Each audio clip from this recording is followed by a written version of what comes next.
बहुत समय पहले भारत में दिल्ली की गद्दी पर एक शासक बैठा था, इब्राहिम लोदी। वह एक सख्त और अहंकारी शासक था।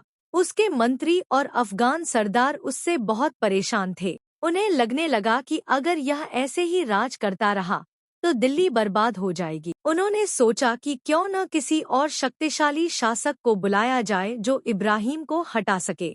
उधर दूर समरकंद की ओर एक शासक था, ज़हीरुद्दीन मोहम्मद बाबर। वह तैमूर और चंगेज खान के खून से था, यानी बहादुरी और युद्ध कौशल उसके खून में था। बाबर ने कई बार भारत पर आक्रमण किया था, लेकिन अब की बार उसका इरादा था दिल्ली पर राज करने का। तो बाबर अपनी छोटी लेकिन अनुशासित और तकनीकी रूप से सक्षम सेना के साथ दिल्ली की ओर बढ़ा। उसकी सेना में केवल 12,000 सैनिक थे, लेकिन उसके पास थे तोपें और युद्ध की अनोखी रणनीतियाँ। 21 अप्रैल 1526 की सुबह पानीपत के मैदान में बाबर और इब्राहिम लोदी की सेनाएं आमने सामने खड़ी थी।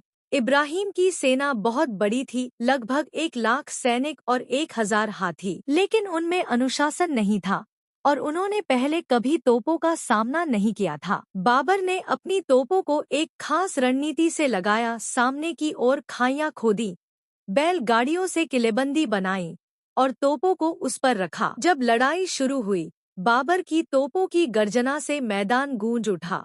इब्राहिम की सेना घबरा गई, उसके हाथी डरकर भागने लगे। बाबर ने मौके का फायदा उठाया और अपनी घुड़सवार सेना को चारों ओर से हमला करने भेजा। थोड़ी ही देर में इब्राहिम लोदी मारा गया। उसकी सेना मैदान छोड़कर भाग गई।